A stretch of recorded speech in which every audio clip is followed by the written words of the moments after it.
Hello and welcome back to Audiophile Archive and Grading Services. My name is Andrew Hoffman. Sorry for all the radio silence. I haven't been posting nearly as much as I would have liked, but I'm back and we're in our new office here. I hope you like it. We'll give you some more footage of the office and what we do here in upcoming videos. But I wanted to just take a moment and speak up a little bit on this MoFi situation. It's been kind of talked to death, but I wanted to just touch base and kind of provide my perspective on things, because I haven't really heard my perspective talked about much, and hopefully it's appreciated. I don't know, but one of the things that we're going to talk about is that there is a learning opportunity here for everybody. So a lot of people are just mad at MoFi, as they should be. I'm very disappointed in the fact that I feel like I've been misled my whole years of collecting.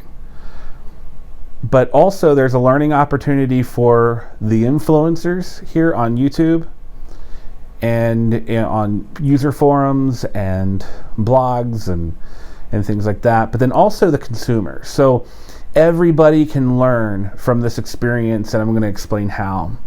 One of the things I'm not going to talk about is Mike Esposito or Michael Fremer or Michael at 45 RPM or any of those guys. That's a moot point at this point in time. So let's talk about the lesson learned for MoFi. MoFi has taught themselves and has taught all record labels, for that matter, to be transparent. Tell us what we want to know, and that is, what are we buying? Because they're not charging peanuts for their products. We have to front some pretty substantial cash to buy their releases. Let us know what it is that we're buying, please. And that way, there's no deception. We can make a choice for ourselves. I'm going to stop it there, okay? They know what they need to do, and it sounds like they're going to fix it. Now for the lesson learned for the influencers. Okay, so I'm not considering myself an influencer. But I have a YouTube channel, and I don't know if I've said it on the YouTube channel or if I've said it in one of our blog posts or just in general discussion with people. But I know I've said it that I prefer an all analog chain, and when I'm getting a record, I want it to be all analog. All analog sounds so much better than anything that digital could ever provide.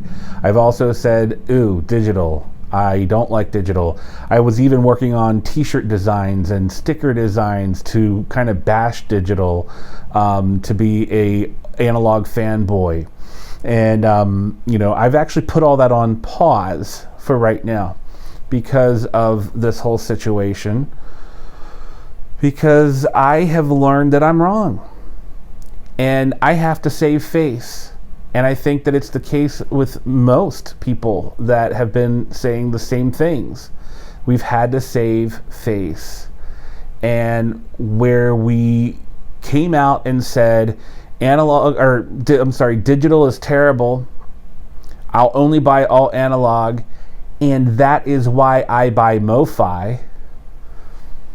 We have some saving face to do there. So while what MoFi did was deceitful, we also deceived ourselves, because we were actually praising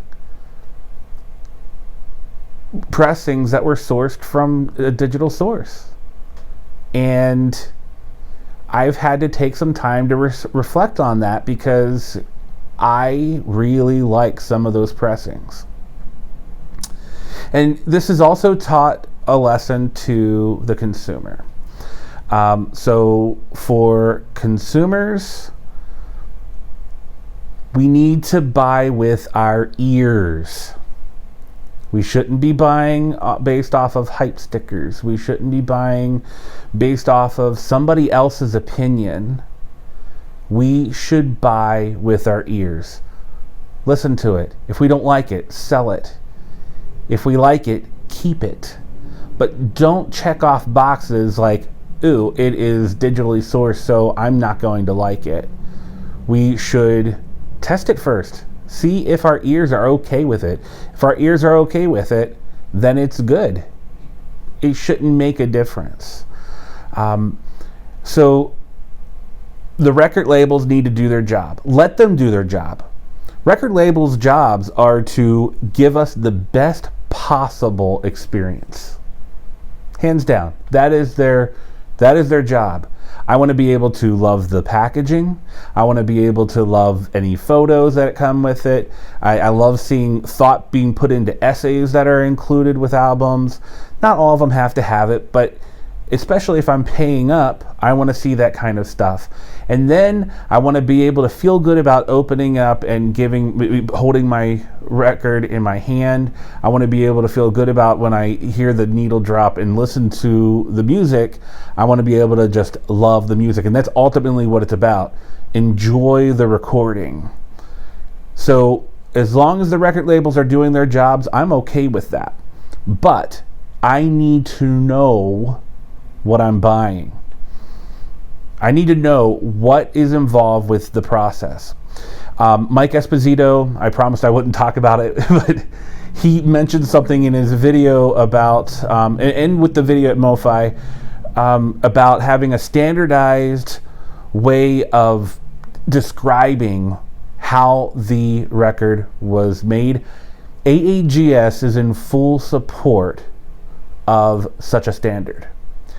I'll throw my hat in the ring to be able to be considered to give input on how that standard should be. I have ideas on how that standard should be implemented.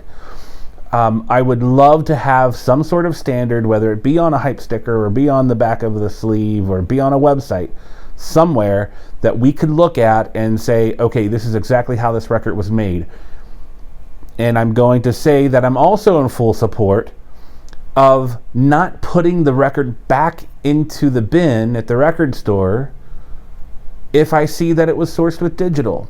Because if I see that it was sourced with digital in the right way, it's not going to really make much of a difference, because MoFi has proven that you can get really good results with really good processes that happen to have digital in them. We have to keep our minds open. We have to be able to let the record labels do their job and provide us with the best experiences possible. And we have to buy with our ears and not other people's opinions. And I've been guilty of it. So I'm going to be the bigger man and admit it, and say that I have let other people's opinions sway me in terms of what I should be listening to instead of my ears. So that's what this hobby is all about.